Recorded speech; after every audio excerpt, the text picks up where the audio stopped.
எப்பிறவிக்கும் தொடராமல் இருக்க இப்பிறவியிலேயே என் தந்தை வழியில் வந்த கர்மாவணி, என் தாய் வழியில் வந்த கர்மாவணிகள், என் தாயுடைய கர்ப்பத்திலிருந்து நான் இந்த பூமிக்கு கொண்டு வந்த கர்மாவணிகளும் இன்றோடு நிவர்த்தியாகட்டுன்னு 5 தீபம் விளக்கேத்தி சாமிக்கு தேங்காய் வளம் பூ மாலை கல்கண்டு வாங்கி அர்ச்சனை பண்ணி உங்க ஜாதகத்தை கொண்டு போய் சாமி பாதத்துல வச்சு இன்னையோட எனக்கு எல்லாம் நல்லது நடக்கும்னு மனசார கும்பிட்டு வாங்க வாழ்க்கையில அசுர வளர்ச்சிக்கு வந்து.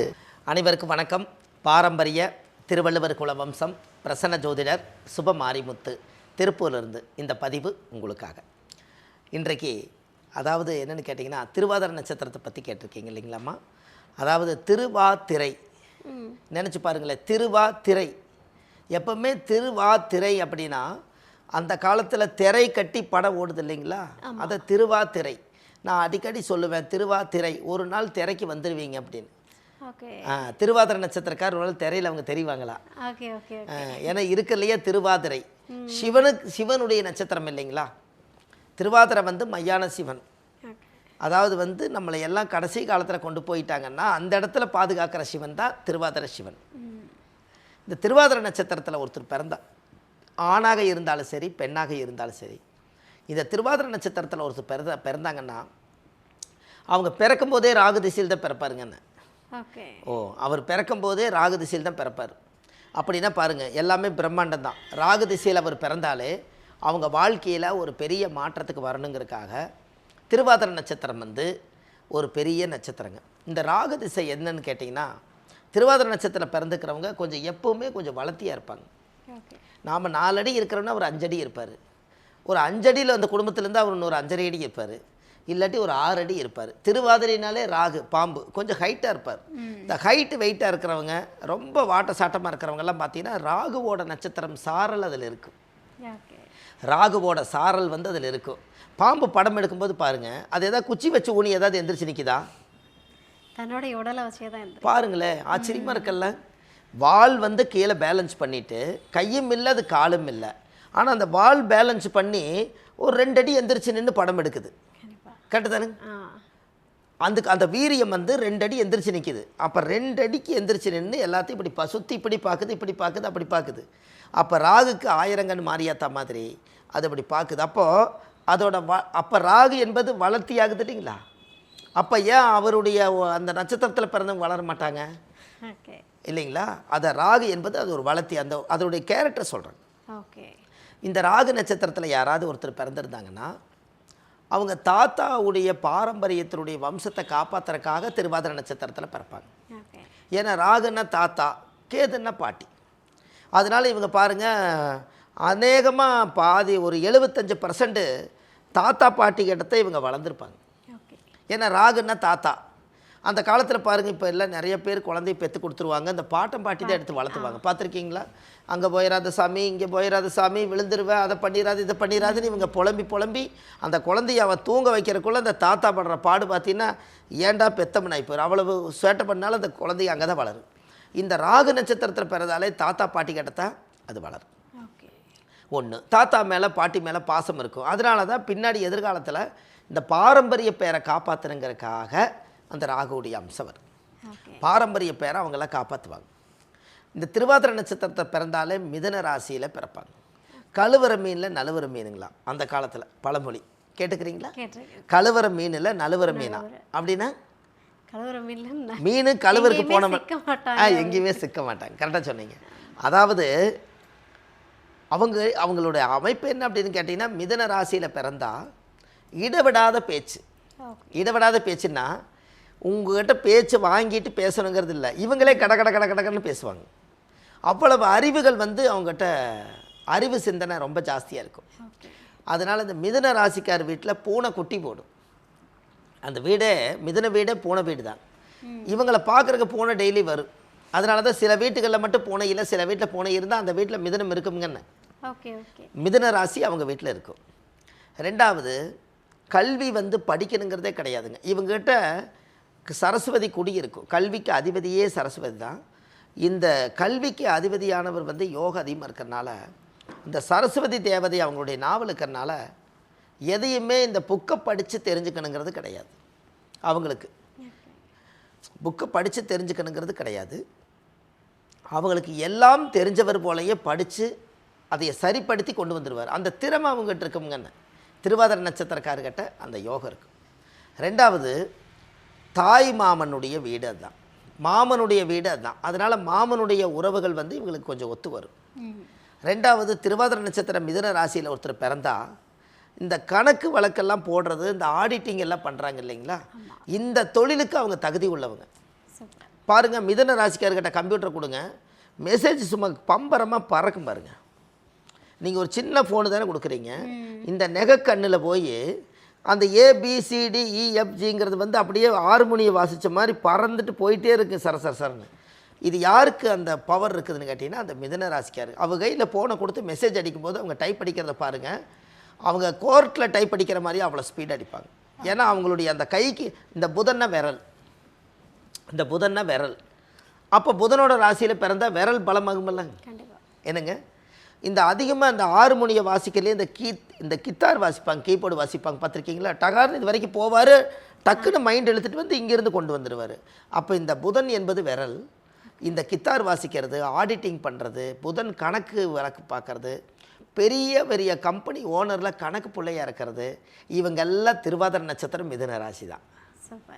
என்னங்க இது நீங்கள் இது மக்களுக்கு சொல்லும்போது இன்னும் ஒரு ஆடிட்டராக இருந்தாருன்னா இந்த பதிவு பார்த்தாருன்னா அப்படியே அந்த ஒரு தெளிவான ஒரு கருத்தாக இருக்குது. அந்த புதன்னா மிதுன ராசி அப்படிங்கிறத அவர் மைண்டு வச்சுக்கோ. அப்போ நம்ம இந்த ராசியில் பிறந்ததுனால தான், இந்த புதனுடைய ஆதிக்கம் நமக்கு இருக்கிறனால தான் நாம் இந்த கணக்கு வழக்கை எடுத்து பார்க்குறோம் அப்படிங்கிற நம்பிக்கை அவருக்கு வளரும். என்னங்கம்மா? அப்போ அடுத்தது அந்த ஒரு கணக்கு. அப்போ திருவாதிரை நட்சத்திரம் மிதுன ராசியில் நம்ம இவ்வளவு விஷயங்களை சொல்கிறோம் இல்லைங்களா. அப்போது இந்த திருவாதிரை நட்சத்திரம் மிதுன ராசி இடப்படாத பேச்சுன்னு சொல்லிட்டு இல்லைங்களா, புத்தி, அறிவு, கல்வி, ஞானம், வித்தை அத்தனையுமே புதன் மிதுனத்துக்கு உண்டு. அதனால தான் மிதுன ராசிக்கார் வந்து எப்போவுமே எதுலேயுமே சிக்க மாட்டாங்க. நீங்கள் சொன்னீங்க இல்லைங்களா, கரெக்ட் தான். இதில் இன்னொரு பெரிய ஒரு இது என்னென்னு கேட்டிங்கன்னா, அதாவது வல்லவனுக்கு உண்டு வழுக்கு பாறைம்பாங்க. இது ஏமாறுறத வந்து நாம் வந்து இவங்க அறிவாளி மாதிரி இருந்து எல்லா விஷயத்தையும் செஞ்சுருவாங்க. ஆனால் அவங்க எங்கேயோ ஒரு இடத்துல ஏமாந்துருவாங்க, ஏதோ ஒரு இடத்துல ஏமாந்துருவாங்க மிதுன ராசி. ஆனால் அவர்கிட்ட அவ்வளவு திறமைகள் இருக்குது, எல்லாத்துலேயும் ஃபஸ்ட் கிளாஸாக கொண்டு போவாங்க. ஆனால் ஒரு இடத்துல ஏமாந்துருவாங்க. அதனால தான் வல்லவனுக்கு உண்டு வழுக்கு பாறைன்னு அந்த காலத்தை சொல்லி வச்சுக்கிறாங்க பாருங்கள். வல்லவன்னா உலகத்திலே சகலகலா வல்லவன், அப்பேற்பட்டவருக்கு ஒரு வழுக்கு பாறை இருக்குங்களா. அப்போ அந்த வழுக்கு பாறைன்னா அவர் ஏதோ ஒன்று சறுக்கலாம். இவருக்கு ஒன்று காசை ஏமாந்துருவார், இல்லை தொழிலை பெருசாக செஞ்சு பல கோடிக்கு அதிபதி ஆகலான்னு சொல்லி நஷ்டமாயிருவார், இல்லைன்னா செய்கிற தொழிலில் கவனத்தோடு செய்கிறேன்னு சொல்லிட்டு கவனக்குறைவில் லாஸ் ஆயிரும். இப்படி எல்லாமே மிதுன ராசிக்காரர்களுக்கு திருவாதிரை நட்சத்திரம் பிறந்தவங்களுக்கு இருக்குது. ஏன்னா இவர் ராகு திசையில் தான் இவர் பிறந்திருப்பார். அப்போ 18 வருஷம் ராகுன்னு வச்சுக்கோங்க, இது ரெண்டாக பிரிங்க. 18 வருஷத்தில் தாயுடைய கர்ப்பத்திலேருந்து 9 வருஷம் இருப்பு. அப்போது 9 வருஷம் கரெக்டாக இருப்புன்னா ராகு திசை 9 வருஷம் இருப்பு, குரு திசை ஒரு 16 வருஷம். அப்போது 16 ஒரு 9 இல்லைங்களா, 16 9, அப்போது 9 6 15, அப்போது 16 ஒரு 9 25 வயசுங்கும் போது இவருக்கு வந்து ராகு திசை முடிஞ்சு குரு திசை முடிஞ்சிருங்க. அப்போ கரெக்டாக பாருங்கள், சனி திசை தான் இவர் கல்யாணம். சனி 19 வருஷங்க. இப்போ 25 வயசுக்கு மேலே சனி 19 வருஷம்னா 20 வச்சாலும் 20 15, இதில் ஒரு கணக்கு போட்டு பார்த்தோம்னா ராகு ஒரு 9, குரு ஒரு 16, 25 ஒரு சனி ஒரு 19, 20 20 45 வயசுங்க. அப்போ கிட்டத்தட்ட 44 வயசுக்குள்ளே ஒருத்தர் கல்யாணம் ஆகாமல் இருக்குமா? 25 வயசுக்கு மேலே கல்யாணம் பண்ணித்தான் ஆகணுங்க. ஒரு வயசு பொண்ணை 25 வயசுக்கு மேலே நம்ம வீட்டில் வைக்க முடியாதுங்க. ஏன்னா 4 பேர் பொண்ணு கேட்டு வருவாங்க, யாரோ ஒரு மாப்பிள்ளை கட்டி கொடுத்து ஆகணும். அதே அளவில் தான் வயசு பையனும் இருப்பார். இதுக்கு என்ன அழகு உடம்பு அம்சம் இருக்கோ அது வயசு பையனுக்கு அதான் இருக்குது. அப்போ இவர் பார்த்தா என் பிள்ளைக்கு பையனை கட்டி வச்சுருங்க, அவங்க என்னமோ கடைசி காலத்து வரைக்கும் வாழ்ந்துட்டு போகட்டுன்னு 25 வயசில் கரெக்டாக வருதுங்க. அப்போ ராகு முடிஞ்சு குரு முடிஞ்சு சனி திசையில் கல்யாணம். 19 வருஷம் 44 வயசுங்க. 44 வயசுக்குள்ளே சனி மகாதிசைக்குள்ளே இவர் கல்யாணம் பண்ணி, இவர் கல்யாணம் பண்ணதுக்கப்புறம் அந்த குழந்தைகள் கன்சீவ் ஆகி குழந்தைகள்லாம் பிறந்து 44 வயசுக்குள்ளே அவர் படிப்பு காலமாக இருக்கும். படிப்பு குழந்தைகளை படிக்க வச்சு அவர் தொழில் வேலைக்கெல்லாம் போயிட்டு அவர் அப்படியே வாழ்ந்துட்டுருப்பார். பிள்ளைகளும் பசங்களும் பெருசாகிட்டே வந்துட்டு இருப்பாங்க பின்னாடியே, அதானங்க ரைட்டு. இப்போ 44 வயசுக்கு மேலே ராகு குரு சனி முடிஞ்சிருச்சு, புதன் திசை 17 வருஷங்க. எப்படி கொண்டு வந்து ஆட் ஆகுது பாருங்க அவங்க வாழ்க்கையில். ஒரு நட்சத்திரத்தை நீங்கள் ஒரு சுவிட்சு போட்டோன்னே இங்கே எல்லா திசைகளும் கொடியேறது பாருங்க அந்தந்த வயசு வரும்போது. புதன் திசை 17 வருஷங்க. அப்போ 44 ப்ளஸ் புதன் திசை 17. அப்போ 44 போக 45 ஒரு 15 60 62 வயசு. அப்போ கிட்டத்தட்ட 62 வயசு 63 வயசு வரும்போது புதன் திசை அவங்களுக்கு முடியுது. அப்போது இவருக்கு ரிட்டையர்டு வந்து புதன் திசை தாங்க. அப்போ பாருங்கள், புதன் ராசியிலேயே பிறந்து புதன் திசையிலேயே ரிட்டையர்ட் ஆகிறாருங்க. என்ன ஓகே, எனக்குமா மிதன ராசியில் பிறந்தார். அதே மிதனத்தில் பிறந்து மிதன ராசியிலேயே அவர் வாழ்ந்தார். அவர் அங்கே ஆரம்பித்தது, அவருக்கு புதன் திசை 62 வயசில் புதன் திசை வருதுங்கண்ண. அப்போ புதன் திசையில் 17 வருஷம் அறிவு, செல்வம், புகழ் எல்லாம் அமைதியாகி 62 வயசுக்கு மேலே இருப்பதை வைத்து சிறப்புடன் வாழ்ந்துக்கலான்னு சொல்லி கஷ்ட நஷ்டத்தை எல்லாம் தாண்டி இந்த பிறவி எடுத்ததுக்கு எல்லா பேர்த்தையும் நல்லவங்க யார் கெட்டவங்க யாருன்னு எல்லாம் வடிகட்டி இந்த 62 வயசுக்கு மேலே போதும், நாம் இந்த உலகத்தில் ஒரு நிம்மதியாக வாழ்ந்தால் போதுன்னு சொல்லி தனக்குள்ளேயே ஒரு வட்டத்தை போட்டு இனிமேல் நிம்மதியாக வாழ நம்ம குழந்தைகளுக்கு கல்யாணத்தை பண்ணி வச்சுட்டு கடைசி காலத்தில் கரெக்டாக இருக்கலான்னு புதன் வந்து புத்தி, அறிவு, கல்வி, ஞானத்தை எடுத்து சொல்லுமா. ஓகே, என்னங்கம்மா? அப்போ அது ஜாதக ரீதியாகவே நம்மளுடைய அம்சம் இதுவரை காலமாக இருந்ததுக்கு இதுதான் காரணம். ஓகே, அப்போ இந்த புதன் திசை வரும்போது அவருக்கு 62 வயசுங்க. நம்ம எந்தெந்த திசையில் நாம் ரிட்டையர்ட் ஆக போகிறோங்க தெரிஞ்சிருச்சுன்னா உங்களுடைய உடம்பு, உற்சாகம், நரம்பு எல்லாம் வேலை செய்யுமில்ல. கண்டிப்பாக. என்னங்கம்மா? கண்டிப்பாக. ஆல்ரெடி நம்ம ரிட்டையர்டு வயசு வருது அப்படின்னாலே நம்ம முடி நிறச்சிருங்க, நம்ம உடம்பெல்லாம் சுருங்கிடும், நம்மளுடைய கண் பார்வையெல்லாம் மங்கிடும், கால் நடையெல்லாம் குறைஞ்சிரும். அப்போ 60க்கு மேலே பயம் வந்துடும். அப்போ அதுக்குள்ளே நம்ம தேடி வச்சு குழந்தைகளுக்கெல்லாம் கடமை முடிச்சுட்டு கடைசி காலத்தில் யாருக்கிட்டையும் கையேந்தாமல் நம்மக்கிட்டையே உழைச்ச பணம் இருக்குதுன்னு சொல்லி அதை வச்சு இந்த உடம்பு சரீரம் இந்த மண்ணுக்குள்ளே போக வரைக்கும் கௌரவமாக வாழ்ந்துட்டு போயிட்டாலே நீங்கள் இந்த பிறவி வாங்கினதுக்கு சரிதானே? கண்டிப்பாக, கண்டிப்பாக. அதை விட வேறு என்ன வேணும்? வேறு என்ன வேணுங்க? நீங்கள் 400 கோடி ரூபா சம்பாரிச்சாலும் 4 இட்லிக்கு மேலே சாப்பிட முடியாது. முடியாது. கரெக்டாக இல்லையே சொல்லுங்கள்? கண்டிப்பாக. 400 கோடி இந்த இடத்துல இருக்கட்டுங்க, 4 இட்லி வைங்க, இந்த 400 கோடி பார்த்துட்டே இருங்க, இந்த 4 இட்லிக்கு மேலே சாப்பிட முடியுதான்னு பாருங்கள். அப்போ இந்த 400 கோடி ரூபாயில் எத்தனை 4 இட்லி பிறந்திருக்குதுன்னு பாருங்க. என்ன அவ்வளவு நம்மளுக்கு வேண்டியது இல்லைங்களே. அப்போ நம்மளுக்கு வருங்க, அதை காலையில் டிஃபனு, மத்தியானம் டிஃபன், நைட்டுக்கு எல்லாம் சேர்ந்து 300 ரூபாய் ஆச்சு. நம்மளுக்கு மேல் செலவுக்கு 200 ரூபாய், இந்த உலகத்துக்கு 500 ரூபாய் ஆச்சுங்க. என்ன அப்போ 500 ரூபாய்க்கும் போது ஒரு நாளைக்கு 500 ரூபாய்னா நம்மளுக்கு 300 நாளைக்கு 15 15 1,50,000 ரூபா 2 லட்ச ரூபா தான் வருதுங்க. என்னங்க 500 ரூபாய்னு போட்டால் 30 100 வருஷம் இருக்குது இல்லைங்களா? 100 வருஷத்துக்கு நம்மளுக்கு எவ்வளோ ஆகுதுங்க? இப்போ வந்து 360 நாள் ஒரு நாளைக்கு வருது. அப்போ 3600 நாள் 100 வருஷம் வருதுங்க. என்ன 3600 நாளைக்கு ஒரு 15 லட்சம் ரூபாய்க்கு இட்லி, குழம்பு, சாம்பார் வாங்கி சாப்பிட்டாலே நம்மளோட உணவுக்கு 15 லட்சம் இருந்தால் 100 வருஷத்தை கடந்தலான்னு சொல்லுது. என்னங்கம்மா? புரியுது. அப்படி தானுங்க? கண்டிப்பாக.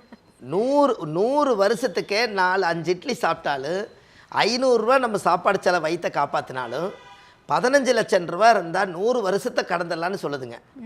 கோடியே நம்மளுக்கு தொடலை, 15 லட்சம் இருந்தால் அதில் டெய்லி எடுத்து சாப்பிட்டு பார்த்தீங்கன்னா அந்த 100 வருஷம் முடியும் போது இது 5 லட்சம் குறைஞ்சிருங்க. இதை கணக்கு போடாமல் வாழ்ந்தனாலும் தெரியலையல்ல மக்களுக்கு. இது நம்ம தெரிஞ்சுக்கணுமில்லங்க. இதெல்லாம் தான் இன்றைக்கி எல்லாம் இப்போ யோசிப்பாங்க பாருங்கள். இந்த பதிவை மக்கள் எல்லோரும் கேட்கணும். கண்டிப்பாக. என்னங்க, ஏன்னா யோசிப்பாங்க, அடடா நம்ம வந்து கோடி கோடியாக சம்பாதிக்கிறோமே. எல்லாம் அத்தியாவசிய தேவை விட்டு ஆடம்பர தேவைக்கு ஓட ஆரம்பிச்சது தானே. ஆமாங்க, அதை பற்றியெல்லாம் நம்ம நிறைய பேசலாங்க. அது கொஞ்சம் நம்ம இந்த நட்சத்திரத்தில் கொடுக்க வேண்டிய மக்களுக்கு கொடுத்துட்டு இவங்களுக்கு முதல்ல ஒரு கோயில் ஒன்று கொடுத்துறேங்க. முதல்ல அந்த கோயிலுக்கு போயிட்டு வந்துட்டாலே இவங்க நம்ம சொன்ன வழிக்கு கரெக்டாக வந்துடுவாங்க. எந்தெந்த திசையில் நம்ம ஸ்டாப் ஆகும், எந்தெந்த திசை நல்லது நடக்கும் கெட்டது நடக்குன்னு ஒரு விஷயம் இருக்குது. ரெண்டாவது இன்னொரு விஷயம் என்னன்னு கேட்டிங்கன்னா, இந்த திசை வரிசைப்படி உங்கள் வாழ்க்கை இருந்தாலும் உங்கள் ஜாதகத்தை நீங்கள் பார்த்தீங்கன்னா உங்களுடைய கர்மவினை தோஷம் இருக்குது இல்லைங்களா, அந்த கர்மவினை தோஷம் என்னென்னு கண்டுபிடிச்சி இன்னமும் உங்களுக்கு பூஸ்ட் பண்ணி கொடுத்துட்டோம்னா இன்னும் நீங்கள் ரொம்ப உங்களுடைய லைஃப் இதுதான்னு நம்ம லிஸ்ட் போட்டு கொடுத்துட்டா நீங்கள் அது வழியில் போயிடுவீங்க இல்லைங்கண்ணே. ஜோதிடம் என்பது சயின்ஸுங்க. கரெக்டு தானுங்கம்மா? ஜோதிடம் என்பது சயின்ஸு. ஒரு விஞ்ஞானத்துக்கும் மெஞ்ஞானத்துக்கும் ஒரு தொடர்பு இருக்குது. இதில் நம்ம இந்த காலங்களில் இப்படித்தான் நம்ம நடந்து போக போகிறோம், கடந்து போக போகிறோம்னு தெரிஞ்சதுன்னா அந்த பாதை எவ்வளோ தூரம் போகுதோ அது வரைக்கும் நம்ம போய் பாதை போட்டு வச்சிட்டோம்னா அது வரைக்கும் நடந்து போய்க்கலாம் இல்லைங்கண்ணே. கண்டிப்பாக சார். என்னங்கம்மா, என்னால் 3 கிலோமீட்டர் தான் நடக்கும்னா முதலே பாதை பார்த்து வச்சுக்கிட்டா நல்ல கண்ணை கட்டி காற்றுல விட்டாலும் நம்ம அந்த இடத்துல போய் நின்றுக்கலாம் இல்லைங்களா. இப்போ இதுக்கு எல்லாமே இந்த திருவாதிரை நட்சத்திரத்துக்கு தானே நீங்கள் இவ்வளோ தூரம் மிதுன ராசி கேட்டீங்க இல்லைங்களா. ரொம்ப அற்புதமான விஷயம். இந்த கோயிலை கொடுத்துறணுங்க. இந்த கோயிலை கண்டிப்பாக போயிட்டு வந்தாங்கன்னா இன்னமும் நிறைய மாற்றங்கள் இருக்கும். இந்த 27 நட்சத்திரத்தில் ஒவ்வொரு நட்சத்திரமாக எல்லா மக்களுக்கும் நான் சொல்லிட்டு வரேன். இதில் திருவாதிரை நட்சத்திரக்காரர்களுக்கு கண்டிப்பாக உங்களுடைய வாழ்க்கையில் இந்த கோயிலுக்கு மட்டும் போயிட்டு வந்தால் ஒரு மிகப்பெரிய மாற்றத்துக்கு வருவாங்க என்று சொல்லி இந்த வாய்ப்பை நீங்கள் கொடுத்ததில் ஒரு பெரிய பாரம்பரிய திருவள்ளுவர் குல வம்சம் பிரசன்ன ஜோதிடர் சுபமாரிமுத்து. நன்றிங்கம்மா. என்ன கஷ்டம் வந்தாலும் கோவிலுக்கு தான் போவோம். கண்டிப்பா. நீங்கள் வந்து நட்சத்திரத்துக்கு உரிய கோவிலே இருக்குது, அங்கே போய் வழிபட்டுட்டு வாங்க, எல்லாமே மாறிடும்னு சொல்லிட்டீங்க. இந்த திருவாதிரை நட்சத்திர நேயர்கள் வந்து எந்த கோவிலை போய் வழிபட்டுட்டு வரணும்? அதாவது திருவாதிரை நட்சத்திரத்தில் பிறந்துக்கிறவங்க வாழ்க்கையில் ஒரு பெரிய மாற்றங்க. ஏன்னா திருவாதிரை நட்சத்திரத்தில் அவங்களுக்கு பெரிய ஒரு பவர். அந்த நட்சத்திரத்தில் பிறந்துக்கிறவங்களுக்கு அபயவாதீஸ்வரர், அதாவது அபயவாதீஸ்வரங்கிறது சாதாரண விஷயம் இல்லைங்க. பட்டுக்கோட்டை போகிற வழியில் அபயவாதீஸ்வரருங்கிற கோவிலே இருக்குதுங்க. அந்த கோவிலில் போய் 5 விளக்கு தீபம், சுவாமிக்கு தேங்காய் பழம் பூ மாலை கல்கட்டு வாங்கி அர்ச்சனை பண்ணி சாமி கும்பிட்டு வந்தால் அவங்க வாழ்க்கை சுபிட்சமாக இருக்குங்க. கண்டிப்பாக அபயவதீஸ்வரர் கோயிலுக்கு கண்டிப்பாக போகணும். இதில் என்ன ஒரு யோகம்னு கேட்டிங்கன்னா, அந்த கூகுளில் அவங்க சர்ச் பண்ணும்போது அபயவருதீஸ்வரர், அபயவருதீஸ்வரர்னு கோயில், இதை திருவாதிரை நட்சத்திரத்துக்கு உண்டான மூல கோயிலுங்க. இந்த கோயிலுக்கு போய் அவங்க விளக்கு போட்டு சாமி கும்பிட்டு ஜாதகத்தை வச்சு பூஜை பண்ணிட்டு வரணும். இதை பண்ணிட்டு வந்தாச்சுன்னு சொன்னால் அவங்க வாழ்க்கை ரொம்ப சிறப்பாக இருக்குது. சூப்பர் ஐயா. சரிங்களாம்மா?